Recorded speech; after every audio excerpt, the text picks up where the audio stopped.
I found a hidden camera inside my smoke detector while changing the battery. Professional installation. Wireless connection. Pointed directly at my bedroom door. At 67 years old, living alone on my farm outside Red Deer. Why would anyone need to watch me sleep?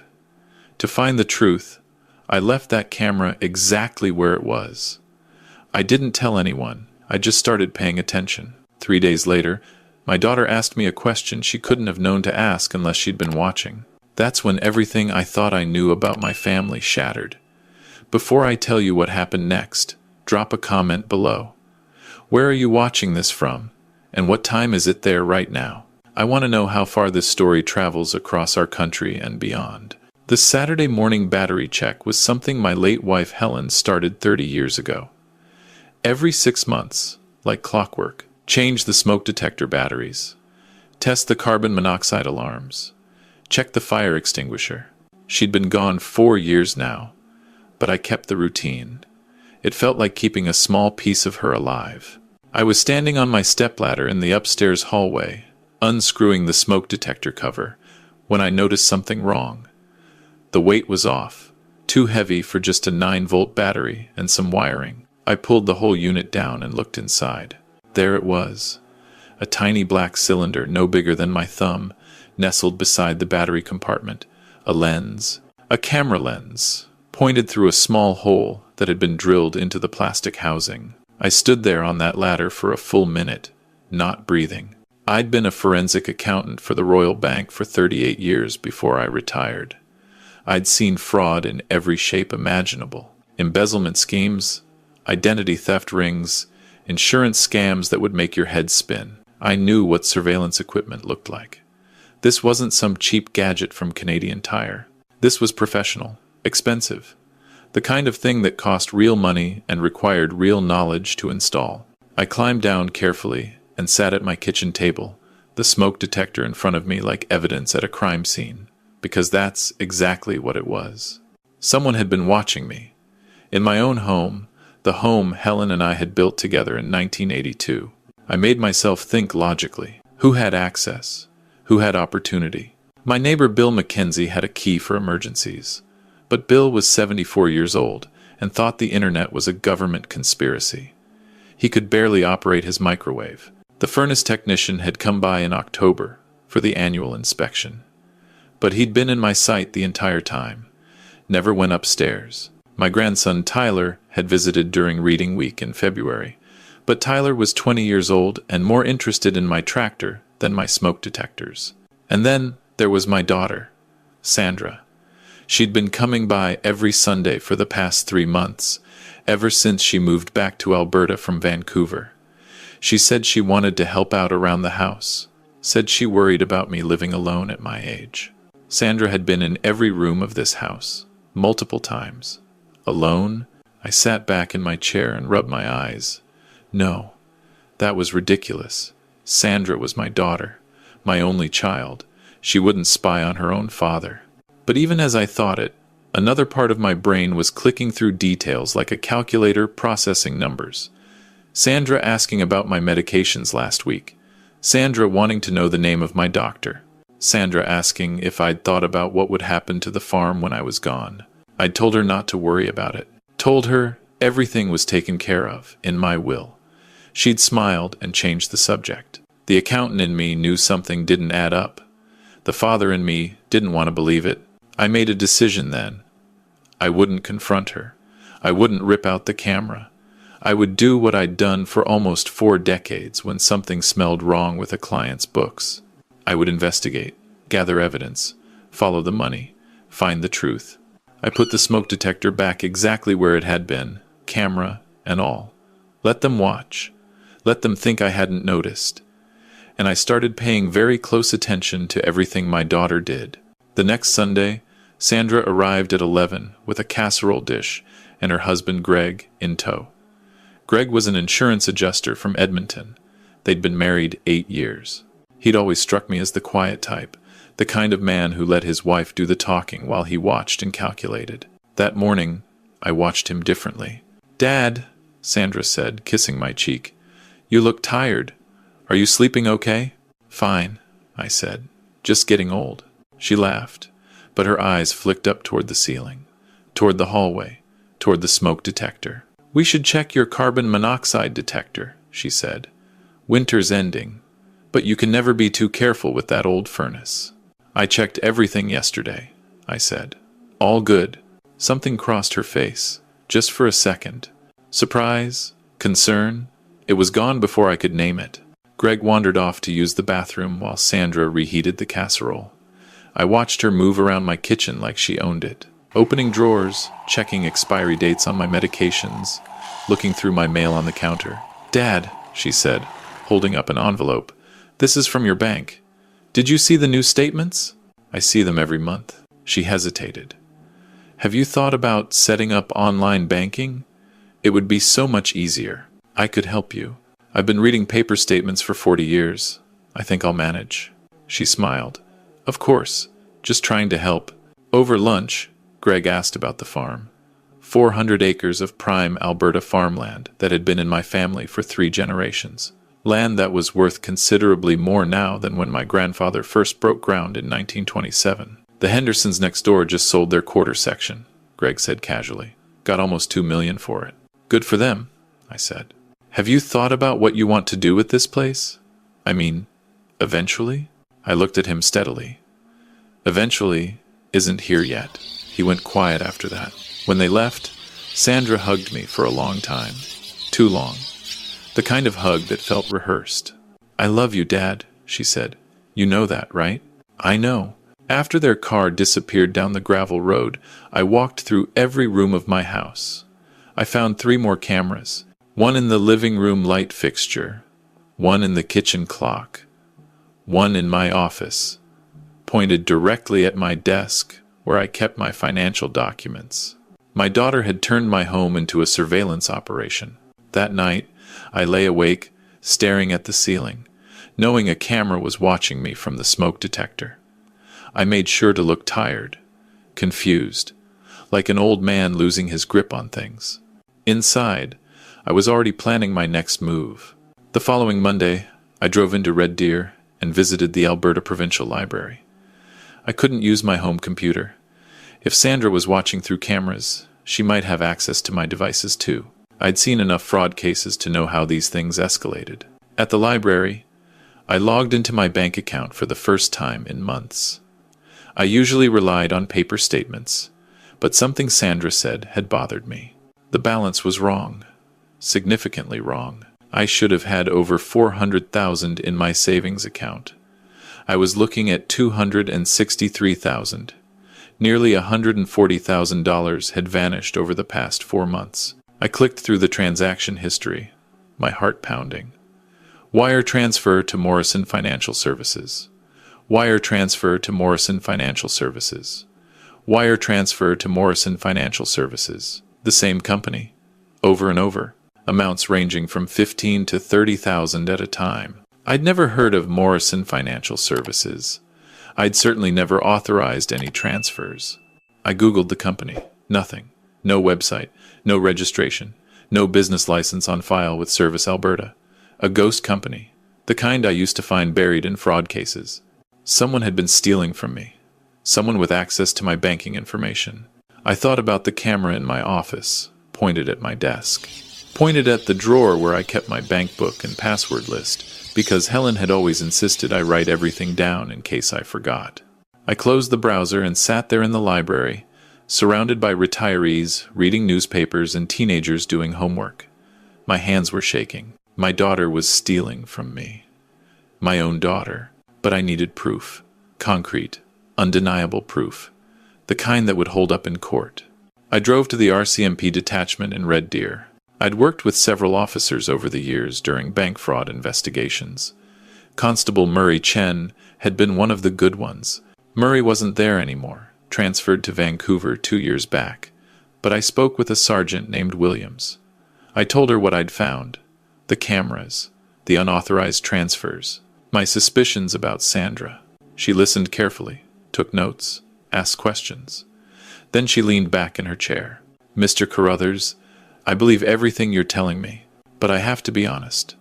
Without concrete evidence connecting your daughter to those transfers, there's not much we can do. It could be identity theft by a stranger. It could be a bank error. The cameras in your house are concerning, but technically, if your daughter has access to your home with your permission, I understood. I'd seen this from the other side. Banks couldn't press charges on hunches. Neither could police. What do you suggest? I asked. She gave me the name of a private investigator in Edmonton, a woman named Patricia Fong who specialized in elder financial abuse cases. Document everything, Sergeant Williams said. And Mr. Carruthers, be careful. If your daughter is doing what you think she's doing, she's not going to stop. These cases usually escalate. I thanked her and left. The word escalate stayed with me all the way home. I called Patricia Fong the next morning from a payphone outside the Petro-Canada station. We met that afternoon at a Tim Hortons in Lacombe, far enough from Red Deer that no one would recognize me. Patricia was in her 50s, sharp-eyed, with the kind of direct manner I appreciated. She'd been a forensic investigator with the Alberta Securities Commission for 15 years before going private. I told her everything. She didn't interrupt. When I finished, she sipped her coffee and nodded. This matches a pattern I've seen before, she said. Adult children who feel entitled to their parents' assets. They start with surveillance to learn routines and access information. Then they begin the financial exploitation. The final step is usually establishing legal control. Legal control? Power of attorney, she said. Guardianship. Having you declared mentally incompetent. Once they have that, they can sell your property, drain your accounts, even decide where you live. All completely legal. My blood went cold.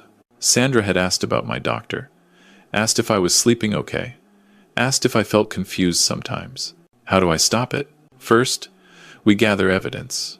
I can trace those wire transfers. Morrison Financial Services sounds like a shell company. If it is, there's a paper trail. There always is. Second, we need to determine who else is involved. Your son-in-law seems like a likely candidate, but there might be others.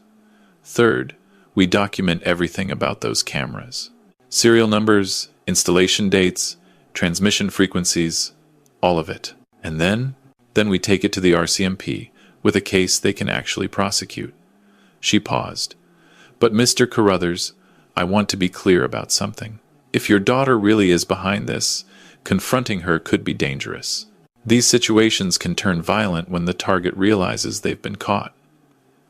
Do you have somewhere safe you can go? I thought about my farm, my home, the land my grandfather had cleared with his own hands. I'm not going anywhere, I said. This is my home. Patricia nodded slowly. Then we need to move fast. Over the next 2 weeks, Patricia dug into the finances while I played the role of an oblivious old man. I shuffled when I walked, repeated myself during phone calls, asked Sandra the same questions twice in a row. She ate it up. Dad, have you been taking your medications? She asked one Sunday. Which medications? Your blood pressure pills. The ones in the blue bottle? I don't have blood pressure pills, Sandra. She smiled sadly, the way you'd smile at a confused child. Of course you do, Dad. I filled the prescription myself last month. She had never filled any prescription for me. But she wanted me to believe I was forgetting things, losing my mind. Maybe you're right, I said.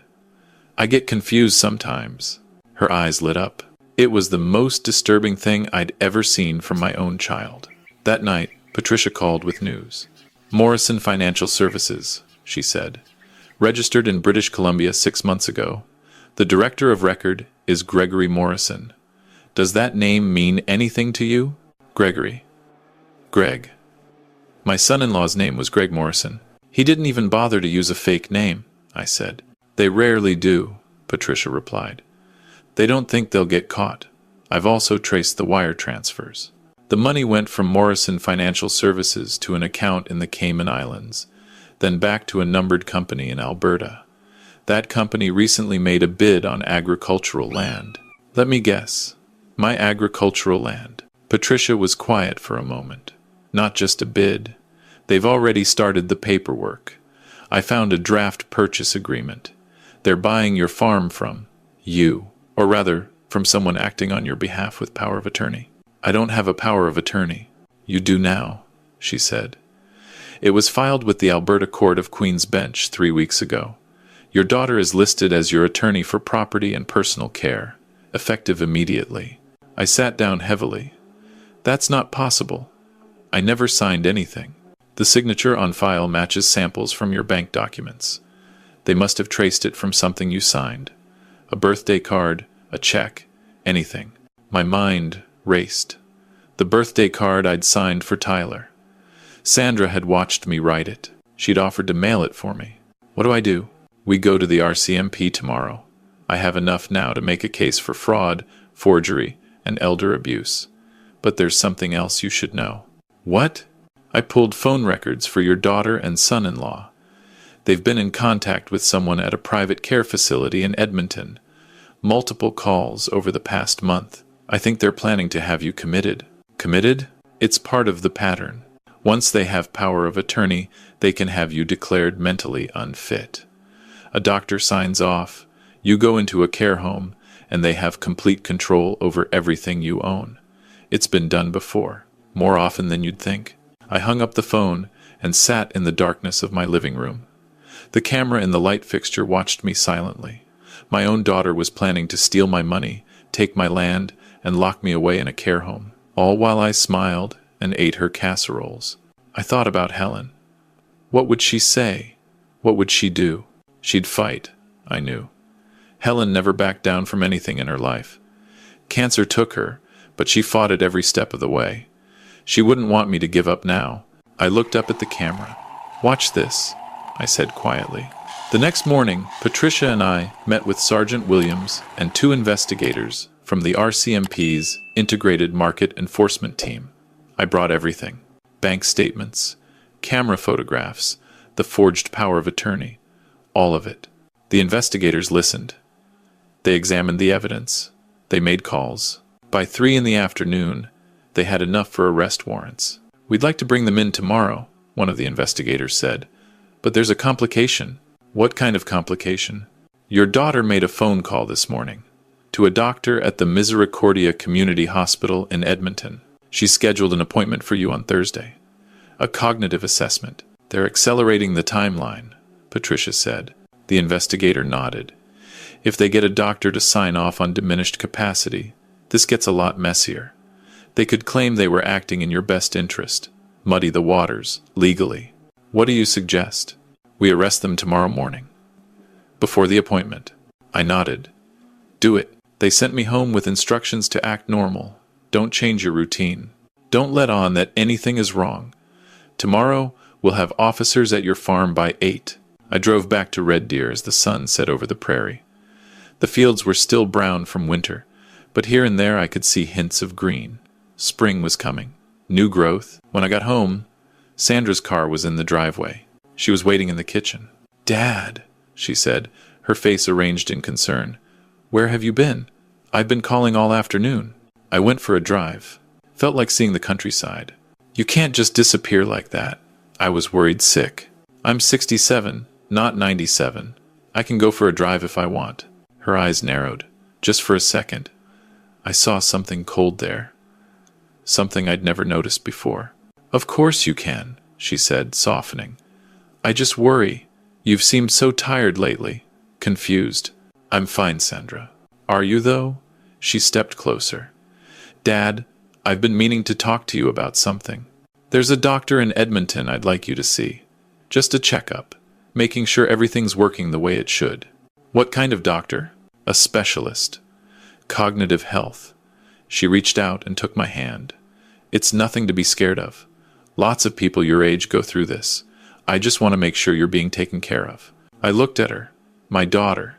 The baby Helen and I had brought home from the hospital in 1971. The little girl who used to ride on my shoulders through the wheat fields. The teenager who cried on my chest when her first boyfriend broke up with her. Where had that girl gone? When had she become this? "Thursday, right?" I said. "In Edmonton?" She blinked. "How did you know about that?" I smiled at her, the same empty smile she'd been giving me for months. "You must have mentioned it." "Right," she said slowly. "Right, I must have." She left 20 minutes later. I watched her taillights disappear down the road. Then I walked through my house one more time. past the cameras that had recorded my every move, past the kitchen where my wife had baked bread every Sunday morning, past the office where someone had photographed my passwords and stolen my future. Tomorrow, it would be over. I didn't sleep that night. Couldn't sleep. I sat in my chair by the window, watching the stars over my land, remembering everything. Helen's laugh, Tyler's first steps, the day we finished building this house, standing in the empty living room with sawdust in our hair, dreaming about the life we'd live here. At 7:45, I saw the RCMP vehicles coming up the road, 3 of them, moving fast, kicking up dust in the morning light. I walked outside to meet them. "Mr. Carruthers," Sergeant Williams said. "It's happening now." "What about Sandra? Where is she?" "Officers are at her house in Red Deer. We're making simultaneous arrests." I nodded. "Can I be there?" She hesitated, then shook her head. "Better if you stay here. This is going to be difficult enough, without her seeing my face, without knowing I was the one who turned her in." I understood, but I needed to see it, needed to know it was real. I followed them anyway. Sandra's house was a nice bungalow in a new subdivision, the kind of place young professionals bought when they were starting out. 2 cars in the driveway, Greg's truck, Sandra's SUV.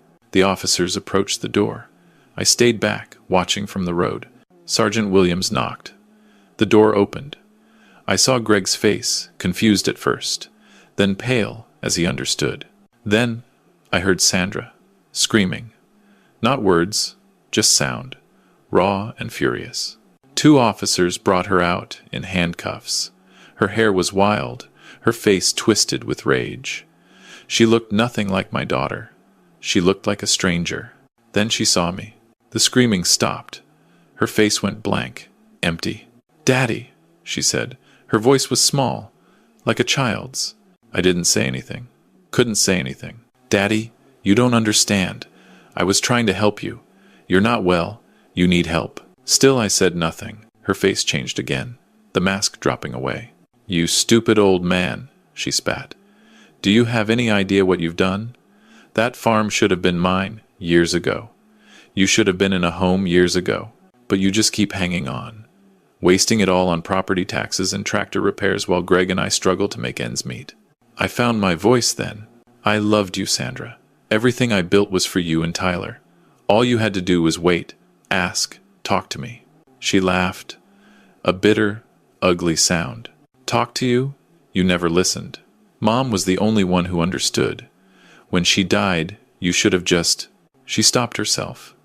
But I heard what she didn't say. When she died, I should have died too. Given her everything sooner. They put her in the cruiser. Greg went in the other one. Neither of them looked at me as they drove away. I stood in the street for a long time after they were gone.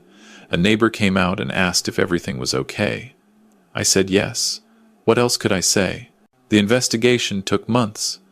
Patricia Fong traced every dollar. The RCMP built a case so solid there was no room for negotiation. Sandra and Greg had stolen over $140,000. They'd forged my signature on a power of attorney. They'd created a shell company to buy my land for a fraction of its value. They'd installed surveillance cameras to gather information and evidence that I was mentally unfit. The doctor in Edmonton confirmed that someone had been feeding him false information about my condition, someone who claimed to be a concerned daughter. At trial, Sandra's lawyer tried to argue that she was acting out of genuine concern for my well-being, that she believed I was showing signs of dementia, that the financial transfers were misunderstandings, family money being moved around carelessly. The judge didn't buy it. Neither did the jury. Sandra received 4 years in a federal institution. Greg got 3. They both lost their professional licenses. Their house was seized to pay restitution. On the day of sentencing, Sandra asked to speak to me. The guard said it was my choice. I said no. Some people asked me later if I felt guilty, if I regretted turning in my own daughter, if I wished I'd handled it differently. The truth is, I miss the daughter I thought I had.